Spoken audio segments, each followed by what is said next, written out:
A few months ago, my friend and I were talking about gymming, and I asked them, why do they gym? They said they wanted to be fitter, be healthier. They also said that gymming is fun.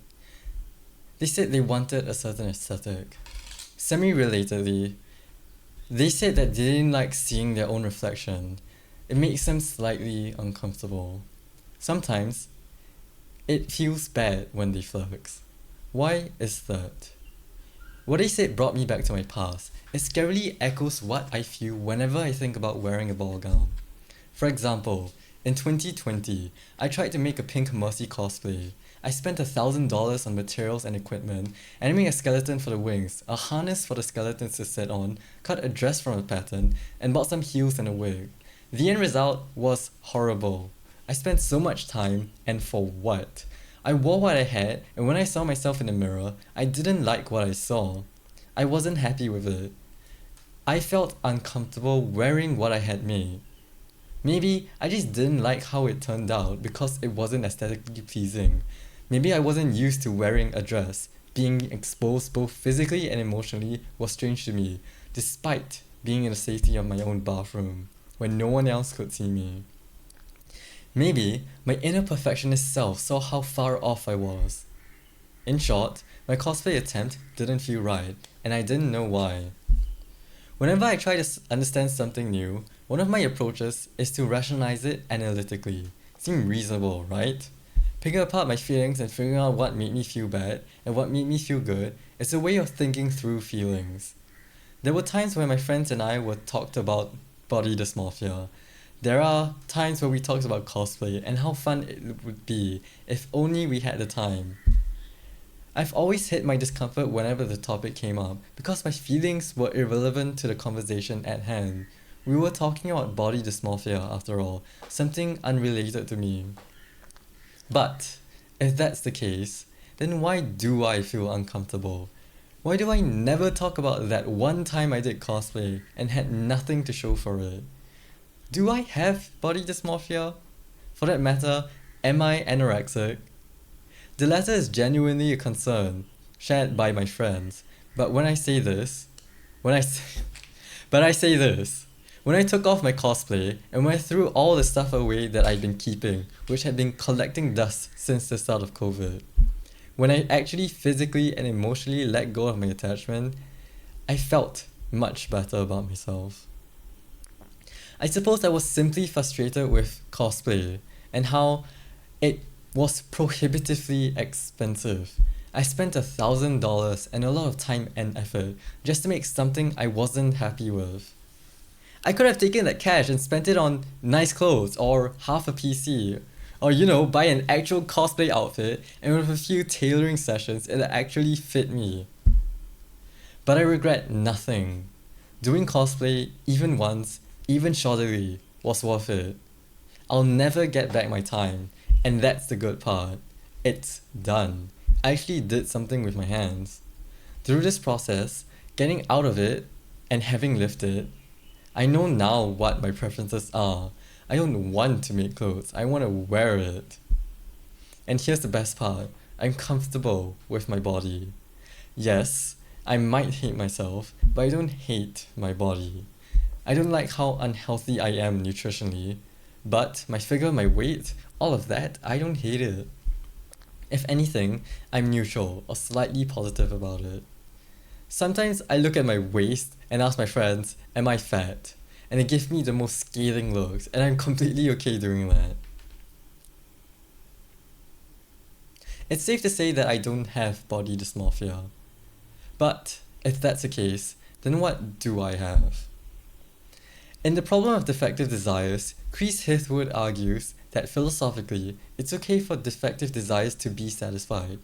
Specifically, under an actualist desire satisfaction theory, there is no such thing as irreconcilable defective desires, or that such desires are defective in irrelevant or compatible ways. He begins his argument by listing types of defective desires, such as ill-informed desires, irrational desires, etc. After that, he breaks down each desire and attacks the standard argument regarding why such desires are defective, or why they shouldn't be satisfied under a welfare theory. If you're interested, you can read the full paper. It is accessible to anyone. You don't need a background in philosophy or the philosophy of well-being to follow it through. However, the exact details of Heathwood's argument is irrelevant for our discussion.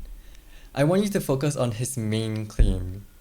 He argues that defective desires aren't actually defective, or it's effective in irrelevant ways. Therefore, all desires are worthy of our consideration and pursuit. What do you think about that? How do you feel? Personally, I think our desires come in a spectrum. Some are defective, some are not, and others lie somewhere in between. If that's the case, then what? Do we even need to consider the spectrum? Does it matter? How does it make you feel when you satisfy your desires, both defective and not defective? What happens if your defective desires are frustrated? Defective desires offer a nice comprehensible explanation of what is happening to me. I'm aware of my desires, yes, I believe they are defective, and therefore I don't act upon it, because they are defective. You can see the massive assumption I'm making. You can argue that I'm wrong, that my desires aren't actually defective, or that it doesn't matter that my desires are defective. You can argue that there's no such thing as defective desires. You can argue that we should act on the defective desires. Here's the thing. My problem isn't rational, it's emotional. Every time I arrive at this point, my train of thoughts dry up. It hits a brick wall. I ask myself, what is stopping me genuinely from buying a gown off the rack or commissioning one tailored to me? The answer clearly isn't a lack of resources, it's a lack of will. I clearly have a strong desire regarding couture and dresses. The question is, why? And why is it insufficient? What's stopping me from wearing a gown? Every time I think about fashion, it only goes so far. It only stops at looking, and it is never about wearing. It is as if fashion is meant to be looked at instead of being worn, at least for me. Maybe my desires are red herrings. Maybe I'm actually paralyzed because dressing up in that manner is too risky for me. If you know me in real life, you know what I'm like. Sometimes I can be very unhinged. If you ask my friends, they can totally imagine me going to school, attending lectures and seminars in a full-length ball gown, or in a maid outfit, or a bunny senpai costume for that matter. Everyone would agree that is something I would do. Furthermore, I am at the age where I can do whatever I want within reason. Rephrased philosophically, I'm at a point where I have a great deal of agency over my life. I've basically peaked agency control. It doesn't get any better from here. So, what's stopping me? Let's look at the broader class of aesthetic participation. Am I comfortable with attending recitals, chilling out at museums? Clearly, I am comfortable with doing all of these things and more. Therefore, the difference between aesthetic desires and fashion is that I am comfortable with certain things and not the other. I see specific types of fashion and dressing as pushing it to a certain extent, going beyond my boundaries. When I look at these boundaries, I ask myself, are these my comfort zones, or is this something else? It's safe to say that the aesthetic nature of dresses isn't holding me back. In fact, it's probably its strongest appeal. In 2022, I posted a TikTok whining about school and being done with everything, and that I would wear a maid outfit to school one day, just for laughs. I might or might not have been inspired by a very straight friend who wore a maid outfit to a Halloween event organised by their hall. They wore something so risky in front of a huge crowd. But then again, NTU is a safe space, right? This is an example of being comfortable with your masculinity. In 2024, a certain YouTuber wore a Daisy outfit out in the streets of Dublin just because it had become a channel meme and because it was a charity thing too. Looking at that video made me realize how much time has passed in between the two events I've mentioned and how little progress I've made. It's been 2 years since I posted that TikTok. When am I gonna do it? Who knows? We can establish from this that I'm not afraid to make bold statements, but somehow, bold actions are in a different realm. I shouldn't force myself to do things I don't want to. But then, why don't I want to follow through with my words? I am very comfortable in NTU. I'd go so far as to say that it's my second home. While I hate what's going in there for politically and administratively, I am comfortable with who I am and what I do in school. The social network that I've created since I enrolled in uni is nice. Since this is true, then surely I am comfortable with enough to step out of the house dressed however I like, right? Our culture influences what we think is appropriate and how other people perceive us. Fair enough, right? Well, I could blame our conservative culture on my fears of being judged harshly. That's not the full story, is it? I'm not gonna rant to you about what Singapore culture is, because I cannot even begin to describe it. Instead, I'll pick out specific aspects of our culture, of my life, in this country. If you're lucky enough to have parents who support you unconditionally, both financially and emotionally, that's great. It's really good for you. Hold on to that. The rest of us aren't so lucky.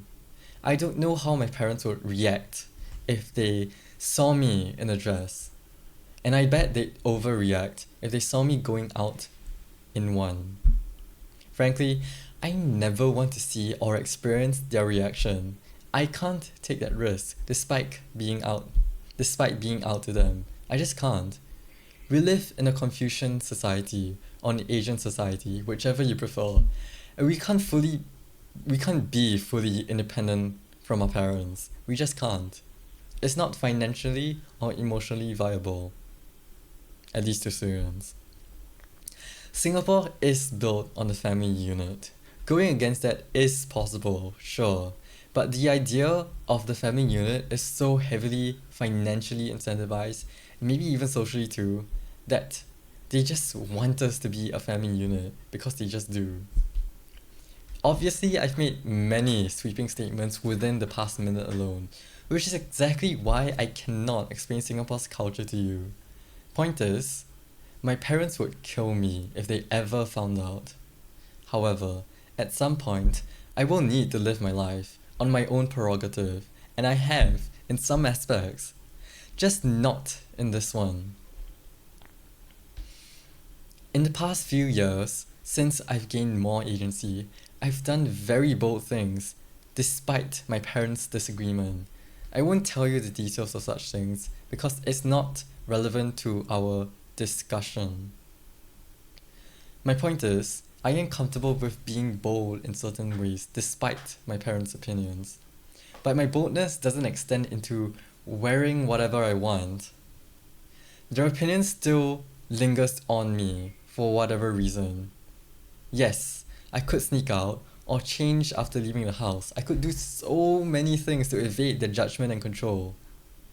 The problem is, there will always be a nagging feeling at the back of my mind saying that this is wrong, or that it's dangerous to wear certain clothes, simply because I was brought up in a certain way and not another. So far, I've described everything that happens within a home setting. We haven't even gotten through the door yet, and there's already so much to unpack. What if when I walk out the door, people give me dirty looks? I know I won't be hate crime in school, but in public? On the bus or on the train? Who knows? My main concern isn't negative attention. What I really care about is my boss, my employers, judging me. What if they have a problem with how I dress? What if when I post risky photos of myself in gowns, they'd have beef with me, or even fire me? I don't feel safe from such actions and possible worlds, regardless of what Singapore law says about discrimination. It's clear that from our history, that my rights and priorities aren't the national priority, because my feelings and these possibilities aren't bread and butter issues. I am not willing to sacrifice my employability for aesthetics. Worst of all, I don't even feel comfortable posting photos of myself on Instagram because my family and my family friends follow me and will see it. But if I can somehow fail upwards, that would be a different story. For example, if I wore a dress and if my current boss disapproves and fired me, and my sob story gets me hired at a better job, then sure, I go out and buy a dress right now. But we all know that's not gonna happen. And that's not the whole story. We're only scratching the surface. In the remaining runtime, I'll attempt to cover my bases by saying a little bit more about the place fashion resides in a broader sense. That is to say, fashion doesn't exist in isolation. We need to talk about its relation to us as individuals and its relation to ethics, elitism, and the public's perception. Singapore men dress up in the following three archetypes: dry fit, PT kit, or Uniqlo. I'm ignoring work clothes because that's something we're forced to do and wear, unless you like being unemployed. You can argue that we are limited by practicality. Sure, we are fighting with the weather. But you don't see some women making the same excuse, do you? Their range of clothes and style is vastly superior to the rest of us. So that's a cheap excuse. Obviously, not all men follow these archetypes, and there's nothing wrong with these styles. Obviously, I too share in that kind of styles and have a lot of those kind of clothes in my closet, but I want more. There are very few aspects in life where I believe I don't belong. Being a middle-class Chinese Singaporean man in Singapore means that I am in a serious position of privilege. And my privilege status holds, even if you take into account everything about my identity. In Men Explains Things to Me, Rebecca Solnit calls out the gendered power dynamics experienced by women in daily life who face a spectrum of experiences. Women face misogyny in varying degrees, in various settings, such as in daily conversation, throughout their careers, in their own homes, and as citizens of their own nation. She highlights how women are discredited, both as humans and as rational agents, because of the actions and inactions of certain institutions and men. My agency and credibility is a given, by default, by virtue of my gender. Women, on the other hand, have to fight objectification, both sexual and rational. This might explain the state of fashion and why women have more interesting pieces than men. Or maybe, just maybe, I have zero authority to talk about the gendered history of fashion. Either way, I don't have a full membership in fashion, largely because it is not oriented towards me. Of course, the market is huge. With enough time, resources, effort, and a sufficient will, as long as I have a specific target, aesthetic, in mind, I will find the clothes that suit me, right? Couture is interesting, both socially and philosophically. Fashion, and most prominently couture, is anthropocentric. You don't see ants dressing up, do you? For whatever reason, fashion is a human-specific endeavor. Whether this is because of or independent of its aesthetic quality is up to discussion. There is a lot more we can say in this regard. It's a discussion we should have, since aesthetics and the philosophy of fashion is severely scarce. And maybe this scarceness is exactly why I'm attracted to fashion. Maybe I am attracted to couture specifically because it's underexplored philosophically. Or maybe I'm just like everyone else, chasing couture for its status. Couture is necessarily prohibitively inaccessible. Only the 1% of the 1% are able to wear it. It's not only a fashion statement, it's also a socio-economic statement. For example, fast fashion is necessarily consumerist. The bottom line is dependent on how fast fashion seasons change and how much people buy every season. The elitists among us might say couture is above fashion. It is at the forefront after all. Its cycles, its seasons, are more deliberate and intentional. There is a lot more work put into every piece, every design, and its craftsmanship. And its craftsmanship. And they're right. Fast fashion is influenced by couture, but the reverse isn't true. While that may be, couture still is meant to be consumed, and when there is consumption, there is ethics. Couture might as well be blood diamonds.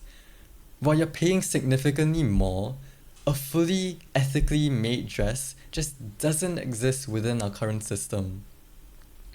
To ignore that is to ignore reality itself. Maybe this is why I fail to act on my desires, because it is irrational to want something so unethical. We need to move on, away from ethics, because this video isn't about the ethics of couture, it's about how I feel about ball gowns. While it is a worthy topic in its own right, it is suffice to say that part of my discomfort comes from the awareness that the fashion industry is what it is. It is unethical consumption to various degrees. I am not satisfied with what I have in my closet right now because I can see the aesthetic gaps in my clothes. There are certain parts of me which aren't represented. Yes, I have certain pieces that I like, such as this, but there is also so much or something that is missing. Some of my friends already see me as rich and smart, and there's nothing I can do to change their minds. They're free to have their own opinions about me and everyone else, right?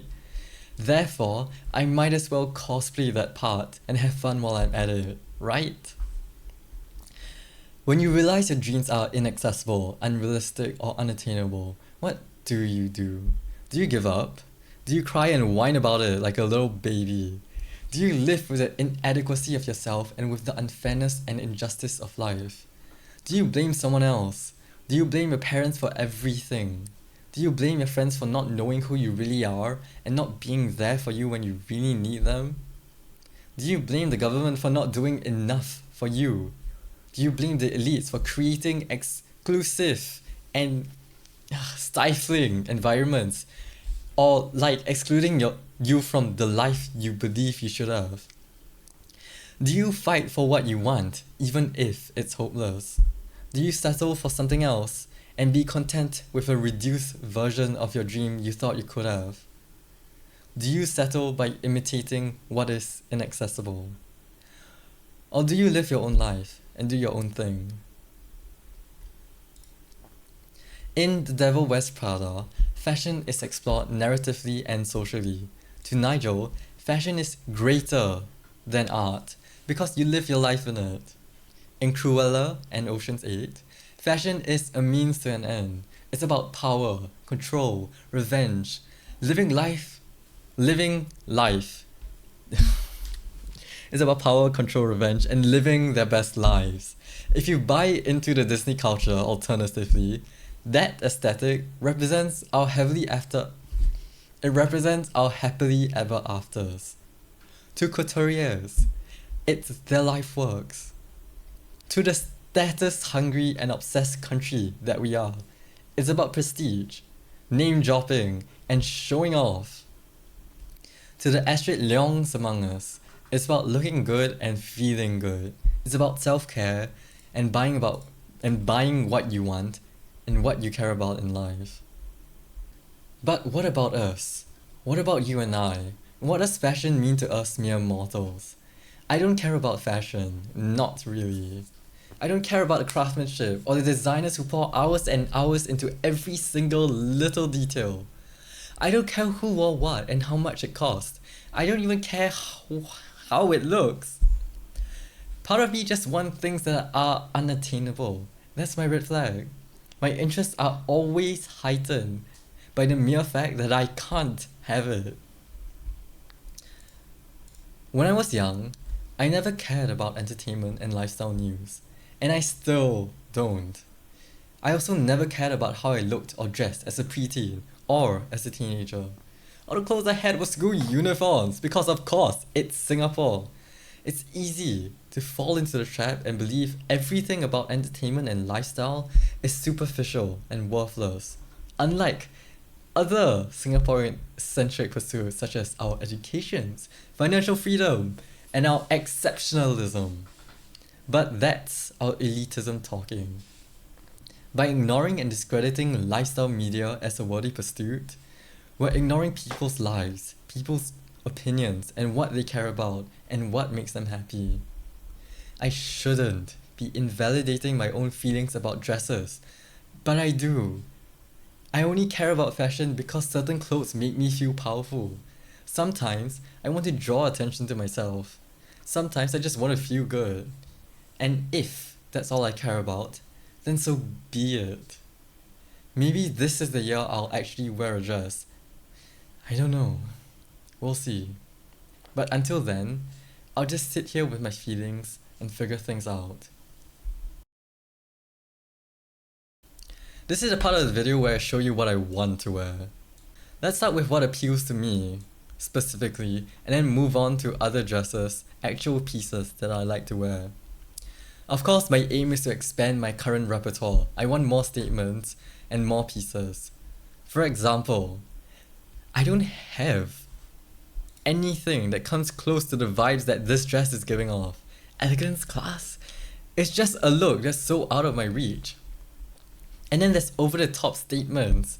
The left is just one of the many pieces from Cruella that's all there for show. And while the right is great, it's also literally imperialism and colonialism. So, no. And then there's Couture, walking pieces of art that you and I will never get to wear. While a lot of people might benefit from styling themselves up in stupid, toxic, quiet luxury, it's not for me, and it also reeks of elitism. Then there's video games, which have the potential to be the next frontier of fashion. Video game designers know what they're doing when they make new outfits and dresses. They're pushing it because they're not strictly bound by the limitations of the world and physics. I won't be surprised if the next 5 years we'd see an explosion in video game fashion and it becoming mainstream, at least in some capacity. Then there are things that I wear on a dare, and there are only 2 pieces. 2 outfits that are so risky and inappropriate for so many settings, and that's exactly what's appealing about it. Finally, we arrive at reality. Textured blacks and golds work for me, especially if it's a jacket or a shirt. Black and blue work too, of course, but unfortunately, the right hasn't been translated into reality. Traditional style clothing has a lot of potential. Of course, I'm literally wearing yukata right now. And there's also the varsity aesthetic. And if you mix that with video game nerd vibes, wow, you've sold me. Plus, look at the inner linings. Oh, we need more of that in Singapore. I need more of that in my closet. And of course, we want to avoid the stupid Singaporean uniform, dry fit, I don't need to say it again. And the last slide. These are the highlights of what I've worn to NTU over the past 2 years. You can see that my vibe is that, semi-refined with work and gamer aesthetics. I wish fashion was more inclusive. I wish it was more vibrant for all of us. I wish there were more social and philosophical discussions about couture and fashion, especially if it's contextualized to Singapore. We don't even have a couture scene, despite it being good for business, and business is good for Singapore, right? There's a lot more to say about fashion as a whole. We haven't even touched the discourse captured by Crazy Rich Asians. I don't know how many of you have felt what I feel in ballgown dysmorphia, and I'm sure a lot of you have felt something similar or something like it, be it in fashion or elsewhere in your life. I don't have a way out. To me, I'll just live with it, and someday I'll just wear it. And if I do, maybe I'll have the courage to post about it. But that's all I have. Thanks for watching.